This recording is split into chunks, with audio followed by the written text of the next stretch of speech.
Long before the rise of emperors and samurai, before Shinto shrines crowned the mountains of Japan, the heavens themselves were ruled by gods, divine siblings born of chaos and purity. Among them was a force unlike any other. He did not shine like the sun. He did not glow like the moon. He roared. His name was Susanoo-no-Mikoto. Feared and revered, Susanoo was the god of storms, tempests, and the violent power of the sea. He was a being of raw emotion, wild, impulsive, untamed. Banished from heaven for defiling the realm of the gods, Susanoo descended to earth in disgrace. But what followed was one of the most legendary battles in Japanese mythology, a clash between god and monster, chaos and destiny. For it was on earth that Susanoo would face Yamata-no-Orochi, the eight-headed serpent that devoured daughters and devoured hope. This is not just the tale of a god. It is the story of exile, vengeance, redemption, and the birth of one of Japan's most sacred treasures. At the dawn of all things, before the world had mountains, seas, or skies, there stood two primordial deities, Izanagi and Izanami, the divine couple tasked with creating the islands of Japan. But from their love came not only land and sea, but gods. When Izanami died, giving birth to the fire god, a heartbroken Izanagi descended into the land of the dead to retrieve her. What he saw there was too terrible for words, and when he returned to the land of the living, he performed a ritual of purification to cleanse himself of death's corruption. And from that sacred cleansing, the three most powerful kami were born. From his left eye came Amaterasu, the radiant goddess of the sun. From his right eye, Tsukuyomi, the mysterious god of the moon. And from his nose came Susanoo, the god of storms. Even from birth, Susanoo was different. Where Amaterasu brought light, and Tsukuyomi brought calm, Susanoo brought fury. His very breath stirred the seas. His cries shattered mountains. He was power without restraint, an untamed force of nature. He would become both protector and destroyer.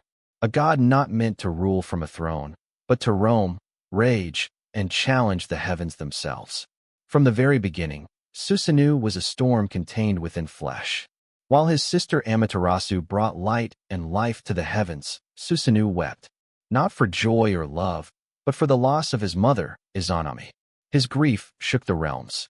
The seas churned with his sorrow, and his rage, unchecked, became a threat even among the gods. Though he had been gifted dominion over the oceans, Susanoo refused his divine duty. He howled that he would descend to Yomi, the underworld, to find his mother once more. His cries echoed across the heavens. His defiance spread fear. Amaterasu, weary of her brother's temper, confronted him. In response, Susanoo proposed a divine contest, a challenge to prove whose heart was pure. From Amaterasu's necklace, he created 5 male gods. From Susanoo's sword, she birthed 3 goddesses. But when Amaterasu declared herself the victor, Susanoo flew into a rage. What followed was devastation. He rampaged across the heavens, destroying rice fields, flaying a divine horse, and even throwing its corpse into Amaterasu's sacred weaving hall, killing one of her attendants. Horrified and heartbroken, Amaterasu sealed herself inside the celestial rock cave, hiding her light from the world. Darkness fell. Crops withered. The gods trembled. Susanoo had gone too far, and the cost of his chaos was exile. The heavenly court had no choice. Susanoo was cast down from Takamagahara, stripped of his place among the celestial. But his story was far from over. For it is in the depths of disgrace that gods and mortals often find their destiny. Banished from the heavens, Susanoo fell through the skies like a thunderbolt, crashing into the mortal realm, a god stripped of status, surrounded by the winds and waves he once commanded. He landed in Izumo, a land of ancient forests and winding rivers. There, his storming heart still raged, until he heard a sound unlike any before, the sorrowful weeping of mortals. He followed the cries and came upon an old couple, trembling in despair, their daughter clutched tightly between them. They were Ashinazuchi and Tenazuchi, once minor earth deities, now broken by grief. They told Susanoo of a monstrous terror, Yamata-no-Orochi, an 8-headed, 8-tailed serpent of unspeakable size. Each year, it came down from the mountains and devoured one of their daughters. 7 had already been taken. Only one remained, Kushinada-hime. Susanoo, still burning with fury but stirred by compassion, asked for her hand in marriage, if he could slay the beast. The couple agreed, and Susanoo set to work. He transformed Kushinada-hime into a comb-like form, hiding her safely in his hair. Then he prepared 8 massive vats of sake, placing them behind a fence with 8 gates. When Orochi arrived, slithering and shrieking, its eyes red with bloodlust, each head found a vat and drank. Drank until it stumbled, drunk and sluggish. With a roar, Susanoo attacked. He struck with divine precision, cleaving off one head, then another. Each slash a thunderclap across the valley.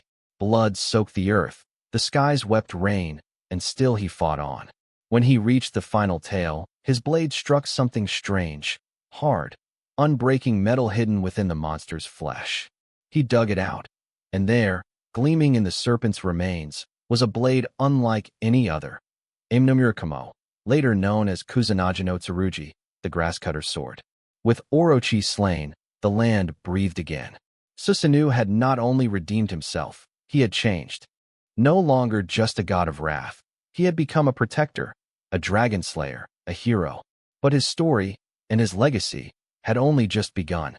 With the great serpent Orochi slain, the skies cleared. The rivers of Izumo flowed freely once more. The people rejoiced, not just for their safety, but because the god who had once brought only chaos had now brought salvation. True to his word, Susanoo took Kushinada-hime as his wife. He did not return to the heavens. Instead, he settled in the land he had saved, building a palace among the mountains of Izumo, where the mists whispered through cedar trees and the winds no longer raged. There, Susanoo changed. The wild storms within him softened. He sang of love and triumph. He gave names to the rivers and hills. He planted seeds of peace. No longer the exiled destroyer, he had become a god of the land, a guardian of people. And in a final act of humility and reconciliation, Susanoo sent the sword he had taken from Orochi's tail, the sacred Kusanagi, to the heavens. It was an offering to Amaterasu, his sister, a symbol of peace after their bitter feud. That blade would become one of the 3 imperial regalia of Japan, passed down through emperors as a symbol of divine right and ancestral power. Susanoo's wrath had once cast shadows across the world, but now, his legacy would help light a path for generations to come. Susanoo's story did not end in Izumo. It only began to echo louder through time. The sword he pulled from Orochi's corpse, Kusanagi-no-Tsurugi, became more than a weapon. Alongside the Yata no Kagami, mirror, and Yasakani no Magatama, jewel, it was enshrined as one of the 3 imperial regalia of Japan, symbols of imperial authority, divine lineage, and the god's continued presence in the world of men. Though Susanoo never ruled from a celestial throne, his bloodline did. The ruling Yamato dynasty, Japan's imperial family, traces its descent through Amaterasu, but it is Susanoo's mythic strength and wild courage that have shaped the soul of the warrior class, the samurai, and the spirit of resistance. In Izumo Taisha, one of Japan's oldest and holiest shrines, Susanoo is honored to this day. He is also worshipped at Susa Shrine, where ancient rituals still recall his battle against the Orochi. Pilgrims come not to fear him, but to seek his protection, for storms may be fierce, but they also bring renewal. His myth continues to breathe through modern culture. In anime, manga, and video games, Susanoo is reborn again and again as a god of war, Naruto, a divine persona, Persona 4, or a mystical force, Okami. His iconic image, sword in hand, storms at his back, speaks to the eternal human fascination with power, rebellion, and redemption. But more than anything, Susanoo endures because he is not perfect. He is flawed, fierce, and human in spirit, a god who broke the heavens and still found a way to rebuild. His legacy reminds us that chaos does not always lead to ruin. Sometimes, it clears the path to something greater, to strength, to change, and to the calm after the storm.